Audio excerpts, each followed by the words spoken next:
The morning sun filtered through the tall, dusty windows of the county courthouse, casting long rectangles of pale light across the worn wooden benches. It was just past 9, and the air inside smelled faintly of old paper, floor wax, and coffee that had been sitting too long. Outside, the town was already humming. Cars passing, people heading to work. But inside courtroom 3, everything moved slower, like time itself had been asked to wait its turn. At the defense table sat a young man in a dark blue suit that looked like it had been carefully pressed the night before. His hands rested on the table, fingers loosely interlaced, but if you looked closely, you'd see the slight tension in his knuckles. He wasn't nervous in the way someone guilty might be, more like someone who knew he didn't belong here but had no choice but to show up anyway. He'd been up since 5, double-checking his notes, reviewing the timeline of where he'd been that evening, making sure every detail lined up.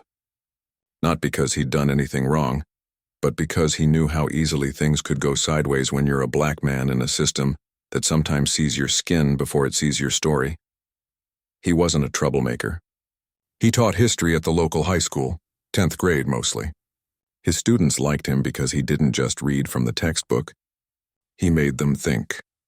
He'd grown up in this same town, played basketball at the rec center, graduated from the very school where he now taught. He paid his taxes, voted in every election, and still said ma'am and sir to elders, even when they didn't deserve it. But none of that mattered much when a store clerk pointed at him in a grainy security photo and said, "That's the guy." The charge was trespassing. Allegedly, he'd been seen loitering near the back entrance of a convenience store after closing hours. The real suspect, caught on camera wearing a hoodie, face mostly hidden, bore only a vague resemblance. Same height, same build, same skin color. But in the eyes of the responding officer, that was enough. No one asked if he had an alibi. No one checked his work badge or called the school to confirm he'd been grading papers in the staff lounge until 10 p.m. that night. They just took him in, fingerprinted him, and let the system do the rest. Now here he was, waiting for his name to be called in front of a judge he'd never met. The courtroom was nearly empty. Just a few clerks shuffling papers, a bailiff leaning against the wall near the door, and a young woman in the back row with a laptop open, typing quietly. She was a journalism student from the state college, there for a class assignment on local court proceedings. She wasn't expecting anything dramatic, just another day of minor infractions and procedural formalities. She'd brought a thermos of tea and a notebook, ready to observe the quiet machinery of justice. The judge hadn't arrived yet. His chair sat empty behind the high bench, draped in the kind of dark wood that made everything feel more serious than it probably was. On the wall behind him hung the American flag and the state seal, both slightly crooked as if no one had bothered to straighten them in years. The whole room felt tired, like it had seen too many people come through with too much hope and leave with too little. Finally, a side door opened, and Judge Harold Whitmore entered. He was in his late 60s with thinning gray hair combed neatly to the side and wire-rimmed glasses perched low on his nose. He walked with the stiff posture of someone used to being obeyed, his black robe rustling softly as he took his seat. Without looking up, he tapped a gavel once, more out of habit than necessity, and said, "Next case." The clerk called the young man's name. He stood slowly, smoothing his jacket, and stepped forward. His public defender, a kind-eyed woman who'd met him only twice before, rose beside him. She gave him a small nod, the kind that meant, "Stay calm. I've got you," even if she wasn't entirely sure she did. "Your Honor," she began, "my client is here for a pretrial hearing regarding a misdemeanor trespassing charge. We're requesting dismissal based on lack of evidence and mistaken identity." The judge flipped through a thin file, his expression unreadable. "Mistaken identity, huh?" he said, not looking up. "That's what they all say." The words hung in the air for a beat too long. The young man felt his stomach tighten, but he kept his face neutral. He'd heard that tone before, the one that wasn't quite an accusation but carried the weight of one anyway. "Your Honor," the lawyer continued carefully, "there's no physical evidence linking my client to the scene. The store's security footage is grainy, and the description matches dozens of people in this county. Meanwhile, my client has a verified alibi. He was at his workplace until 10 p.m., confirmed by 2 colleagues in time-stamped security logs." The judge finally looked up. His eyes, pale blue sharp, locked onto the young man. "And you expect me to believe that?" he asked, his voice flat. "I'm not asking you to believe me, sir," the young man said quietly, meeting the judge's gaze. "I'm asking you to look at the facts." A flicker of something crossed the judge's face, annoyance maybe, or surprise that someone had answered back so directly. He leaned back in his chair, steepling his fingers. "Go on," he said, though it didn't sound like an invitation. The young man took a breath. "I teach at Westside High. That night I stayed late to finish grading midterms. My classroom has a security camera in the hallway. Footage shows me entering at 6:15 and leaving at 9:58. 2. Teachers saw me in the lounge around 9:30. The alleged incident at the store happened at 10:10, 3 miles away. There's no way I could have been there." He spoke clearly, without anger, just laying out the truth like pieces on a table. He didn't raise his voice. He didn't gesture wildly. He just stood there, calm and steady, hoping that reason would be enough. For a moment, the judge seemed to consider it. He glanced at the file again, then at the clock on the wall. But then his expression shifted. Something hardened behind his eyes like a door closing. "You know," he said slowly, setting the file down, "I've been on this bench for 23 years, and in all that time I've seen every excuse under the sun. I was somewhere else. It wasn't me. They got the wrong guy." He paused, letting the words settle. "But here's the thing. People like you always show up looking clean-cut, polite, like you've got your life together. And yet somehow you always end up in my courtroom." The young man felt the words like a punch to the chest, but he didn't flinch. He'd been called worse in worse places. But this was different. This was supposed to be neutral ground. This was supposed to be where fairness lived. Before he could respond, his lawyer stepped in. "Your Honor, that's an inappropriate generalization. My client has presented credible evidence of his whereabouts. We're asking for a fair review, not assumptions based on appearance." The judge waved a hand dismissively. "Spare me the lecture, counselor. I know what I'm seeing."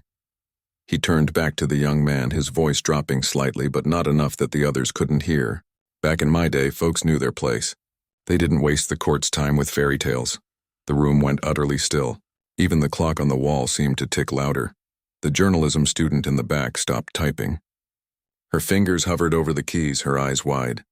She'd been recording the hearing on her phone.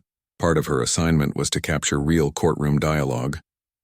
She hadn't expected this. The bailiff shifted his weight, glancing toward the judge, then away, as if unsure whether to intervene. The clerks exchanged a look but said nothing. In this room, the judge's word was law, even when it sounded nothing like justice. The young man stood there, heart pounding, but his face remained calm. He'd learned long ago that showing anger only made things worse. So he took a slow breath and said, as evenly as he could, "I'm not wasting anyone's time, Your Honor. I'm just trying to clear my name." But the judge had already made up his mind. He shuffled the papers with a sharp snap. "We'll reconvene in 30 minutes. Bailiff, see that this individual remains in the holding area." It wasn't standard procedure. People weren't usually held during a pretrial hearing unless there was a flight risk or danger to the community. But no one objected. Not out loud, anyway. As the young man was led out through a side door, he glanced back once. The judge was already calling the next case as if nothing had happened. But the journalism student was still staring, her phone still recording, her expression a mix of shock and resolve. Outside, the sun was brighter now, warming the courthouse steps. Birds chirped in the trees across the street. Normal life went on, unaware of what had just unfolded in that quiet courtroom. But inside, something had shifted. A line had been crossed, not just in procedure, but in decency. And though no one knew it yet, those few minutes would ripple far beyond the walls of courtroom 3, sparking a chain of events that would change more than one life. The young man sat in the small holding room, hands folded in his lap, waiting. He wasn't scared, not exactly.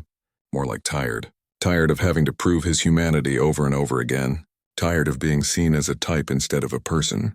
But beneath the weariness there was something else, a quiet determination. He hadn't done anything wrong, and he wasn't going to let this go. Meanwhile, back in the courtroom, the journalism student closed her laptop, packed her bag, and walked out quickly. She didn't head to her next class. Instead, she pulled out her phone, opened her social media app, and began uploading the clip she'd recorded. Her hands shook slightly, but her mind was clear. She knew what she'd witnessed wasn't just unfair. It was wrong, And in this moment she felt a responsibility she hadn't expected, to make sure someone else saw it too. The morning had started like any other. But by noon, everything would be different. The holding room was small, windowless, and smelled faintly of bleach and old coffee. Fluorescent lights buzzed overhead, casting a cold, flat light on the cinder block walls. The young man sat on a metal bench bolted to the floor, his hands resting on his knees. He wasn't handcuffed, he hadn't been charged with anything violent after all. But the door was locked and the silence pressed in like a weight. He could hear muffled voices from the hallway, the occasional ring of a phone, the distant thud of a gavel. Normal courthouse sounds, but nothing about this felt normal. He replayed the judge's words in his head not because he wanted to, but because they wouldn't leave him alone. People like you. Back in my day, folks knew their place. Each phrase landed like a stone dropped into still water, sending ripples through his chest. He'd heard coded language before, polite racism dressed up as concern or tradition, but this was different. This wasn't whispered behind closed doors. This was said in open court on the record, by a man sworn to uphold fairness, and that made it worse. Because if the person meant to protect justice could say something like that without hesitation, what did that say about the whole system? He thought about his students. Some of them were already skeptical of authority, police, teachers, even their own parents. He'd spent months trying to show them that rules could be fair, that institutions could work for them if they understood how to navigate them. But what would he tell them now? That sometimes, no matter how clean your record, how sharp your suit, how clear your alibi, you could still be reduced to a stereotype by someone with a gavel and a robe. A guard appeared at the door, keys jingling. "You're up," he said, not unkindly. "Judge wants you back in." The young man stood, smoothed his jacket again, more out of habit than hope, and followed the guard down the narrow hallway. His legs felt heavy, but his mind was sharp. He wasn't going back in to beg. He was going back to stand his ground. When he re-entered the courtroom, the atmosphere had shifted. It wasn't just the usual quiet tension of legal proceedings. There was something else, a kind of electric unease like the air before a storm. The judge sat higher than everyone else, as always, but now his expression was tighter, his jaw set.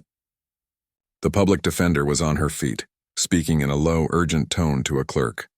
And in the back row, the journalism student was gone. The young man took his seat. His lawyer turned to him, her eyes wide with something between anger and alarm. "They're keeping you in custody," she whispered. "Says it's for court efficiency, it's not standard." "It's not right." He nodded slowly.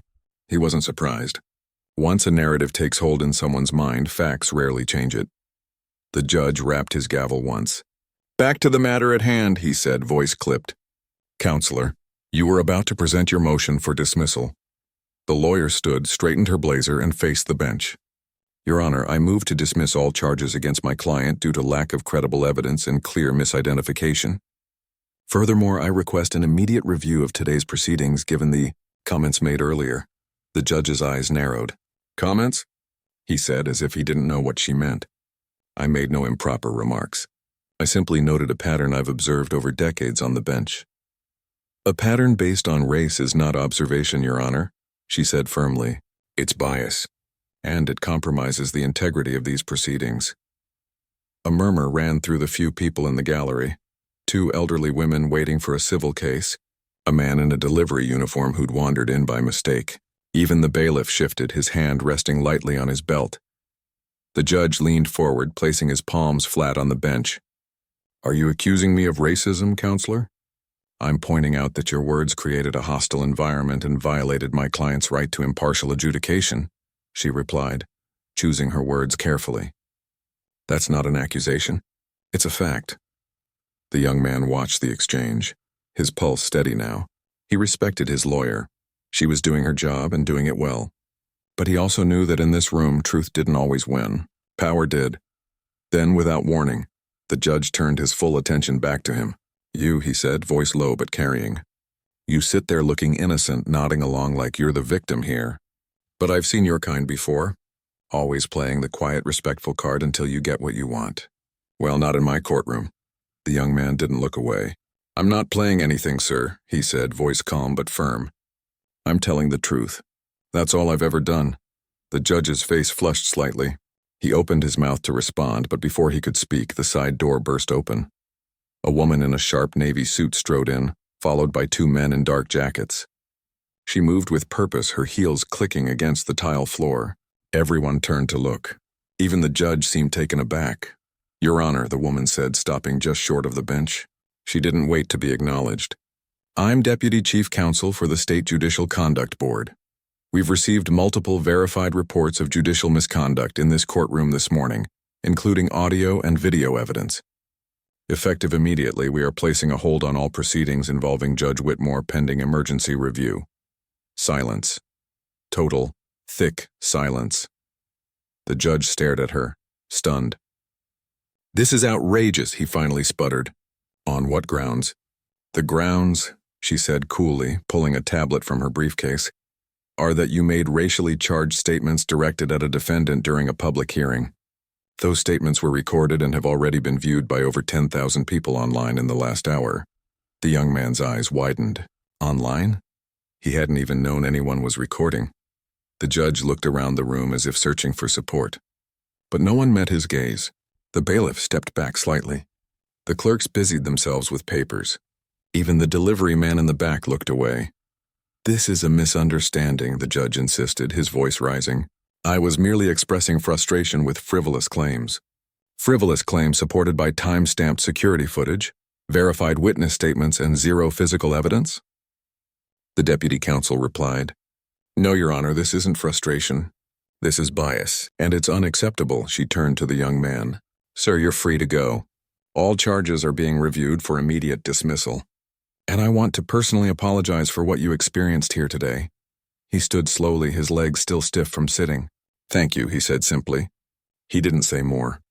There wasn't much to say.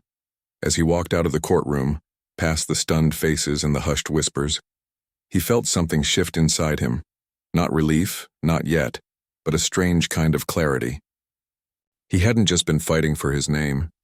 He'd been fighting for the idea that fairness should mean something. And now someone else had seen it too. Outside, the sun was high and the air felt lighter.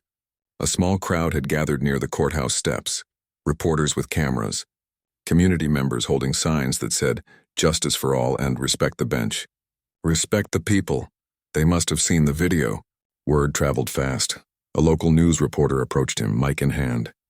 "Can you tell us what happened in there?" He hesitated. He wasn't looking for attention, but he also knew that silence wouldn't fix anything. So he took a breath and said, "I went to court to prove I didn't do something I was accused of. Instead, I was judged for who I am, not what I did. But today, the system worked. Not because of the judge, but because other people refused to look away." His voice didn't shake. It was quiet but clear, and when he finished, the small crowd clapped, not loudly but steadily like a heartbeat. Back inside, the judge sat alone at the bench, his robe still on, his gavel untouched. The courtroom was emptying fast. The deputy counsel was speaking with the clerk, collecting files. The bailiff stood by the door, arms crossed, eyes down.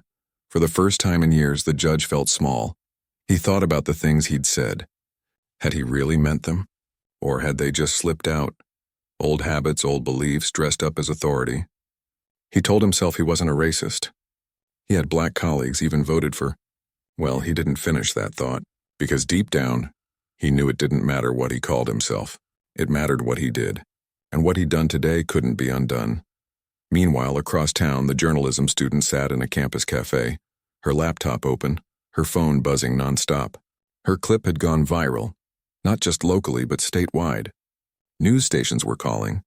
Civil rights groups were sharing it. People were angry, yes, but also galvanized. Comments poured in, "This is why we need reform." How many others has he treated like this? Thank you for having the courage to record. She hadn't planned to be part of a movement. She'd just wanted to document a boring court hearing for class credit. But life had a way of pulling you into things bigger than yourself. And now she felt a responsibility, not just to report but to follow through. She typed out a message to the young man's lawyer. She'd found the contact info online. "I have the full recording. I'll provide it to anyone who needs it. Just say the word." Within minutes, the lawyer replied, "Thank you. You may have just changed everything." Back at the high school, the principal had seen the news. He called an emergency staff meeting. Our colleague was publicly humiliated today, he told the teachers, his voice thick with emotion. But he stood with dignity, and now we stand with him.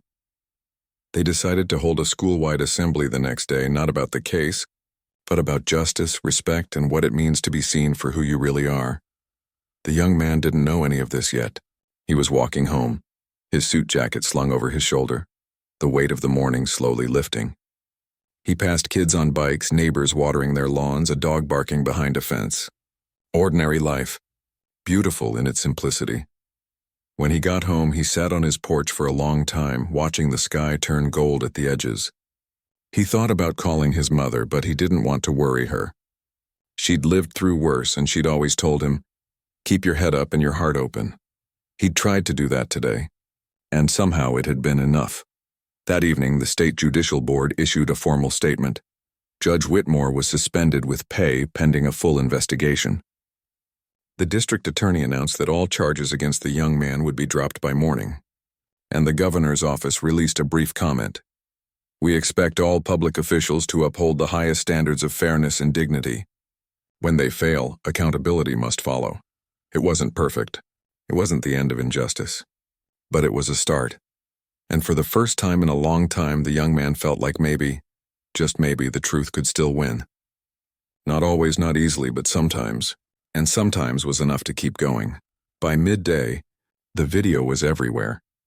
It started on a local news station's website, just a short clip titled, "Judge Makes Controversial Remarks in Courtroom." But within an hour, it had been shared thousands of times. People posted it on community Facebook groups, texted it to friends, sent it to family group chats with messages like, "You won't believe this," or "This is why we can't look away."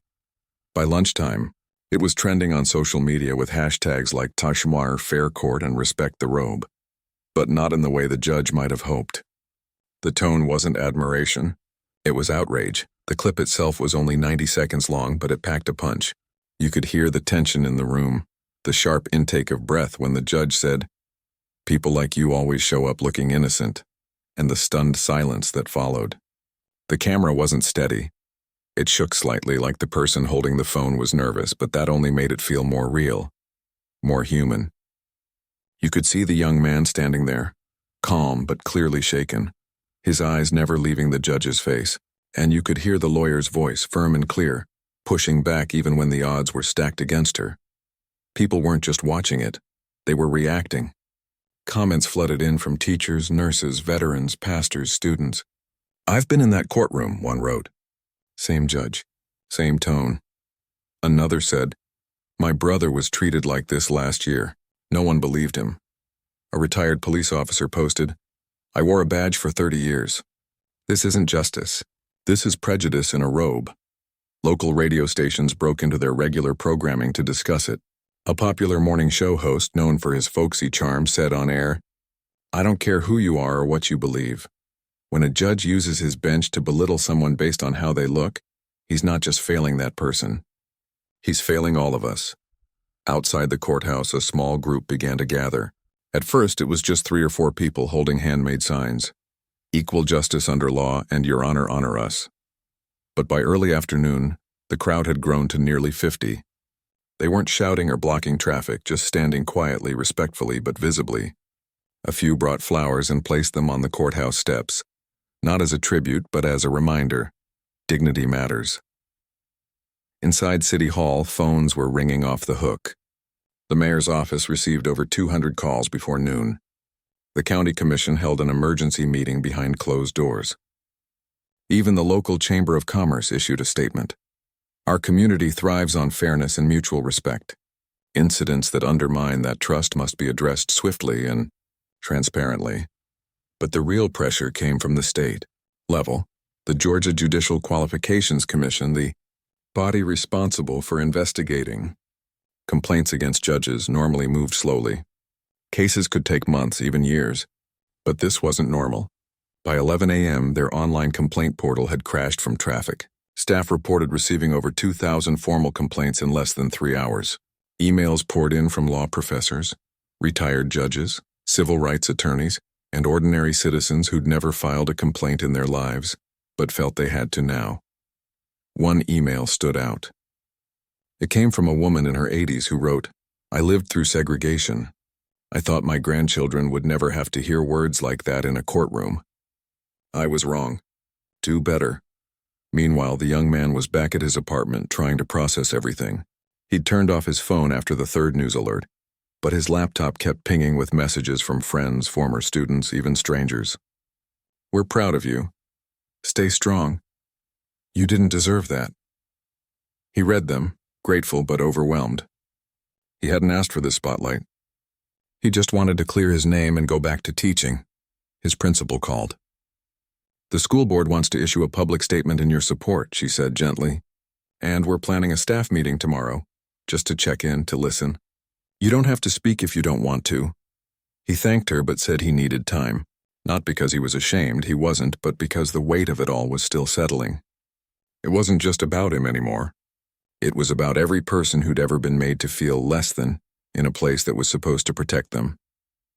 Across town, the journalism student sat in the campus library, surrounded by half-empty coffee cups and open browser tabs.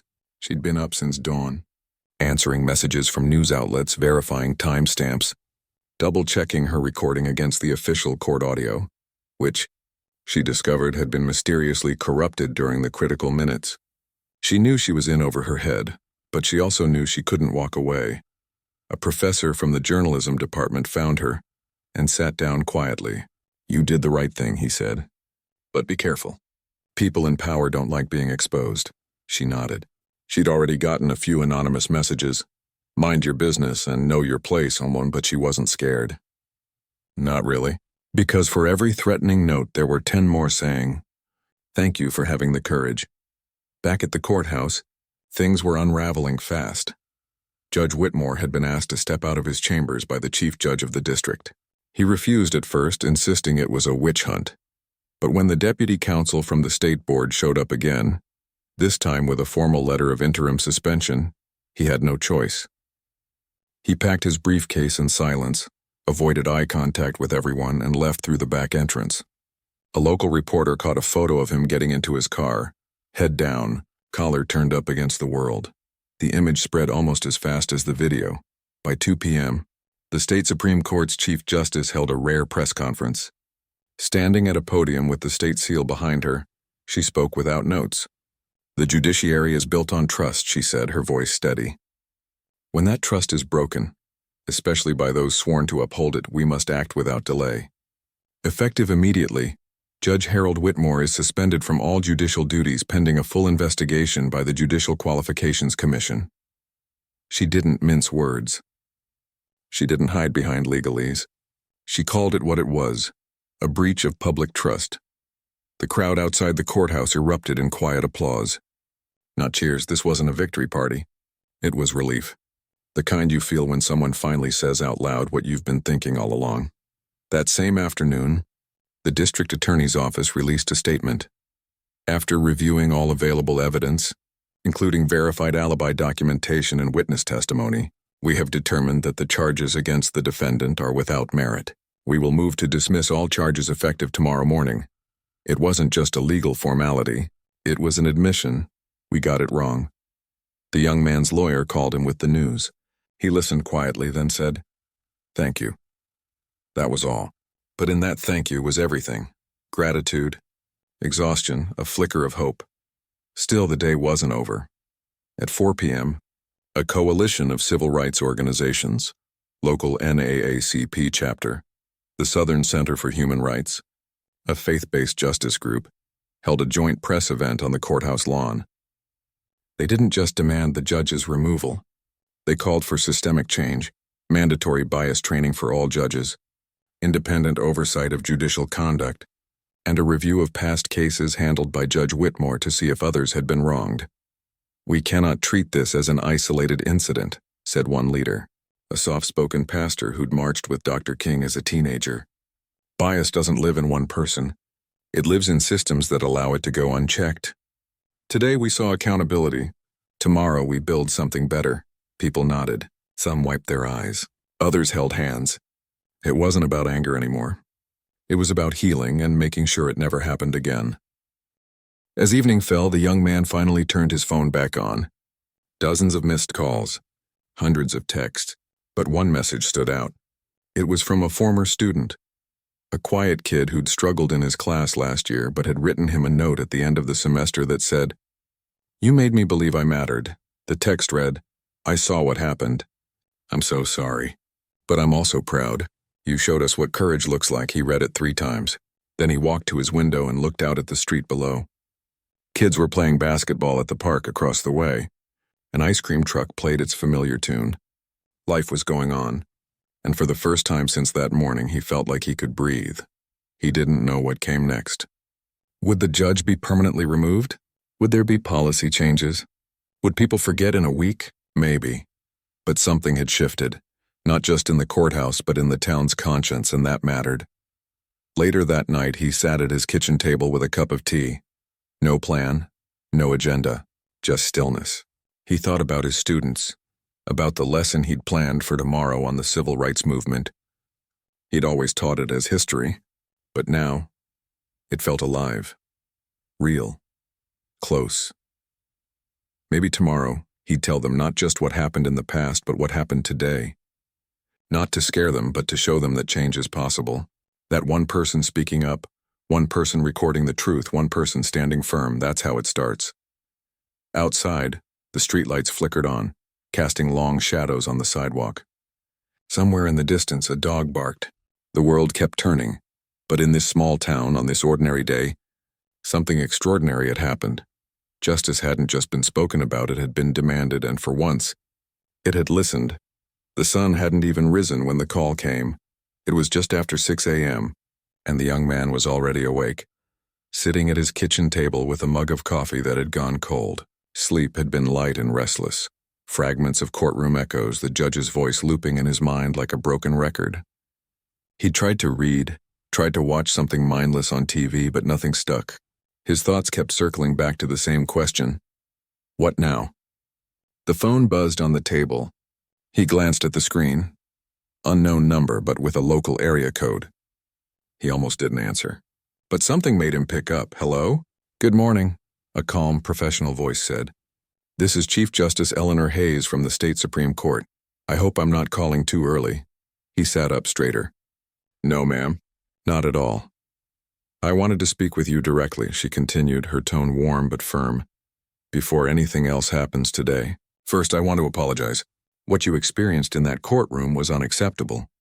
It violated the very foundation of what our judicial system is supposed to be: fair, impartial, and respectful of every person who walks through its doors." He didn't know what to say. He'd expected bureaucracy, legalese, maybe a form letter. Not this. A personal call before sunrise from the highest judicial officer in the state. "Thank you," he finally managed. "There's more," she said. "Late last night, the Judicial Qualifications Commission convened an emergency session with the full support of the Supreme Court. After reviewing the video, your attorney's motion, and multiple corroborating statements, including from courthouse staff, we've taken immediate action." She paused, as if giving him space to absorb what was coming. "Judge Whitmore has been placed on full administrative suspension, effective immediately.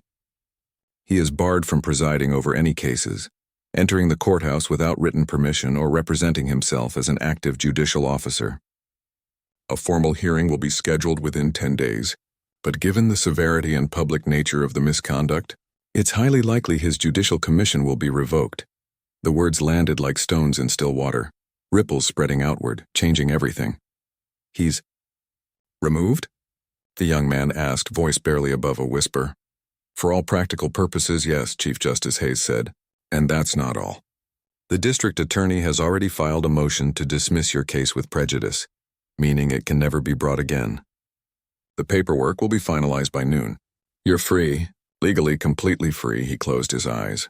A breath he didn't know he was holding finally left his body. "Also," she added gently, "we're issuing a public apology on behalf of the judiciary. It'll go out this morning, and we'd like your permission to include a statement from you, if you're willing." He thought about it. He wasn't looking for fame, but if his words could help someone else feel seen or push the system to do better, "I'll think about it," he said. "But thank you for calling, for doing what's right. "I didn't do it," she replied. "You did. You stood your ground." Others spoke up. That's how change happens. When the call ended, he sat in silence for a long time. Outside, the sky was turning soft pink at the edges. Birds began to sing. The world was waking up to a different day, one where accountability had actually shown up. By 8 a.m., the news broke. Every major outlet in the state ran the story. Judge suspended after racist remarks in courtroom. The headline wasn't buried on page 6. It was front and center above the fold, with photos of the empty bench and the growing crowd from the day before. The video was embedded again, but this time with context. Legal experts explaining why the judge's comments weren't just offensive, but a clear violation of judicial ethics codes. One retired federal judge appeared on a morning talk show and said plainly, "When a judge allows personal bias to influence courtroom conduct, they forfeit the right to wear the robe. Period." At the courthouse, things moved quickly. Staff arrived to find official notices taped to every courtroom door. All cases previously assigned to Judge Whitmore are hereby reassigned. Contact the clerk's office for updates. The judge's name was removed from the court docket system. His office was sealed pending inventory. Even his parking spot right by the front entrance was reassigned by 9:30 a.m. No one spoke his name much. When they did, it was in hushed tones, like saying it too loudly might summon something ugly back into the room. Meanwhile, the journalism student received an email from the State Bar Association. They wanted to use her recording as part of the official misconduct file. She agreed immediately. "Just promise it leads to real change," she wrote back. Her professor called her into his office that morning. "You're being offered an internship with the state's public integrity unit," he said, smiling. "They saw your work. They said you have exceptional judgment and courage." She almost cried. All she'd wanted was a B+ on her assignment. Now she might help protect others from what she'd witnessed. Back at the high school, the mood was different too. Students had seen the news. Some had watched the video. A group of 10th graders, his students, gathered before first period not to gossip but to talk. One girl said, "I didn't know judges could say stuff like that." Another boy, usually quiet, added, "But he got stopped. That means the system can fix itself, right?" The principal announced over the intercom that the school would hold a special assembly that afternoon, not to rehash the incident, but to discuss civic responsibility, the power of speaking up, and what justice really looks like when it's working. The young man wasn't sure if he'd go. He needed time. But he appreciated the gesture. Around 10 a.m., his lawyer called. "It's done," she said, her voice thick with emotion. The DA filed the dismissal. The judge signed it. "Your record is clean, and they're expunging the arrest too, no trace." He thanked her, but what he really wanted to say was, "You believed me when it mattered." He didn't have to. She knew. Then came the hardest call of the day. His mother. She'd seen the news on the local channel. She didn't say much at first, just asked if he was okay, if he'd eaten, if he needed her to come stay with him. He told her he was fine, that things were working out. Then, quietly, she said, "I'm proud of you. Not because you were in the news, but because you didn't let them make you small." He swallowed hard. That was all he needed to hear. By noon, the courthouse steps were busy again, but this time it wasn't protest. It was press, reporters from Atlanta, even a national network had set up cameras.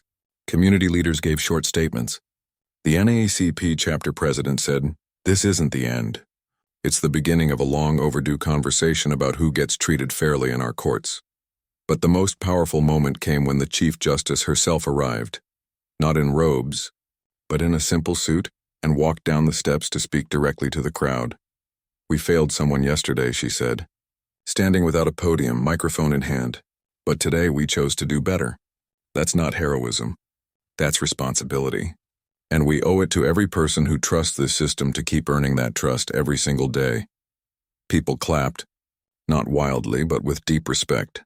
Inside the courthouse, the new judge assigned to the young man's case, a woman who'd served as a public defender for 20 years, called his lawyer. "Tell him I'd like to meet," she said. Not in a courtroom, just as one person to another. To apologize and to listen. That afternoon, the young man finally left his apartment. He didn't go to the courthouse. He went to the park. He sat on a bench under an old oak tree watching kids chase each other, dogs run in circles, couples walk hand in hand. No one recognized him. No one stared. For the first time in days, he was just a person. He thought about everything that had happened. The fear, the anger, the disbelief, but also the support, the strangers who spoke up, the student who hit record, the lawyers who refused to back down, the judges who chose integrity over loyalty. It wasn't perfect. The system was still flawed, but it had bent toward justice this time, and that gave him hope. As the sun dipped lower, he pulled out his phone and texted his principal, "I'll be at the assembly tomorrow." Then he typed another message to the journalism student, whose number his lawyer had shared with permission. "Thank you for seeing what was right and having the courage to show it to the world." She replied within seconds, "Thank you for standing tall when it mattered most." That evening, the state Supreme Court released its official statement. It was short, clear, and unflinching.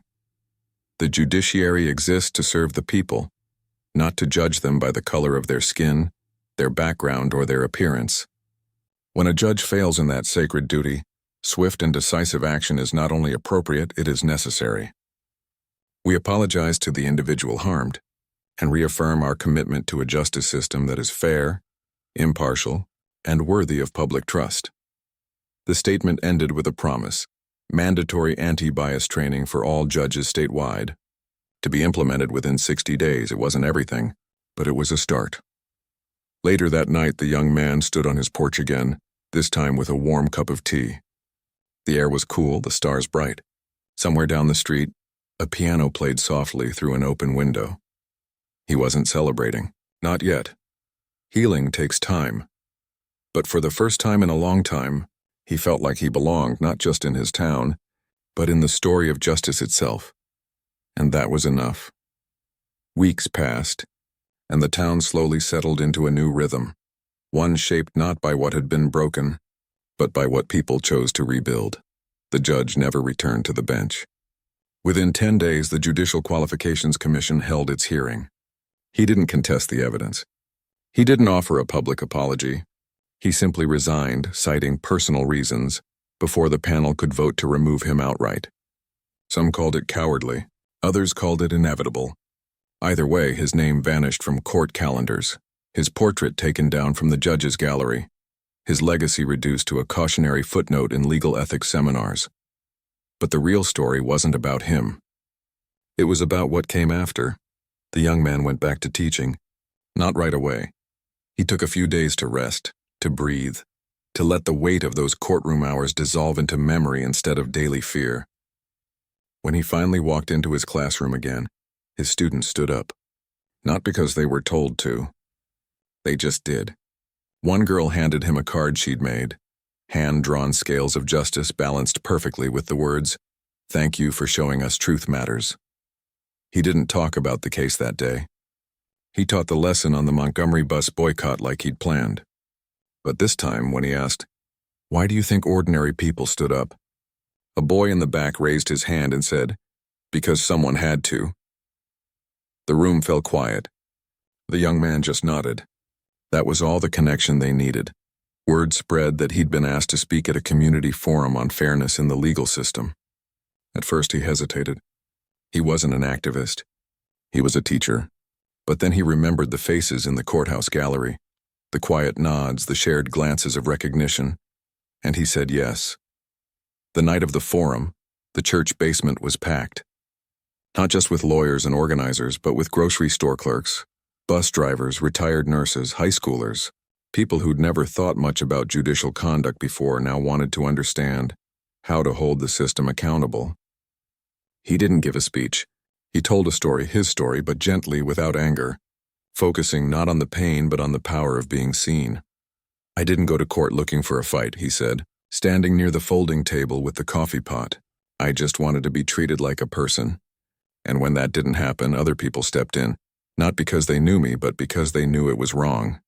That's the part that stays with me. Justice isn't just something judges do. It's something we all protect." Afterward, a woman in her 60s approached him, eyes wet. "My grandson was stopped by police last year for no reason," she whispered. He didn't say anything, He just came home and cried. I wish he'd had someone like you speaking for him. He didn't have a perfect answer, so he just said, maybe now he will. That moment stuck with him. He started visiting local schools, not just his own, talking to students about their rights, about how to stay calm when the system feels stacked against you, about the importance of documenting what you see. He never told them to distrust the law. He told them to demand that it live up to its promise. Meanwhile, the journalism student became something of a local hero, though she hated that word. She finished her semester, but instead of turning in a final paper, she published a long-form piece in the student newspaper titled, "The Day the Gavel Fell Silent." It wasn't just about the judge's words. It was about the bailiff who looked away, the clerk who filed the complaint anonymously, the lawyer who risked her reputation to speak up. She showed that change isn't made by one person.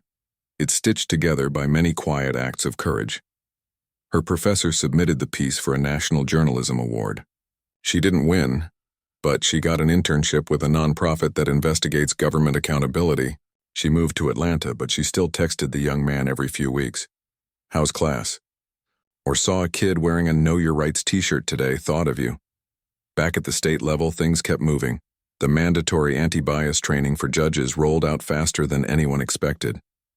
It wasn't just a 1-hour online module. It was a full-day workshop led by psychologists, civil rights attorneys, and people who'd experienced bias in the system firsthand. Judges had to attend in person. Attendance was recorded. Completion affected their annual evaluations. Some grumbled. Political correctness, one retired judge muttered on a local radio show. But most showed up quietly, listened, and, according to trainers, asked thoughtful questions. One even stayed after to talk about his own blind spots. Progress, it turned out, could be slow and human. Then came the legislative push. A state representative, inspired by the incident, introduced a bill requiring all courthouses to allow discreet audio recording of public proceedings, unless a judge grants a specific, justified exception. Transparency isn't a threat to justice, she argued on the floor. It's its foundation. The bill passed with bipartisan support and was signed into law by summer. The young man was invited to the signing ceremony. He stood in the back, not on the stage, watching as lawmakers shook hands and cameras flashed.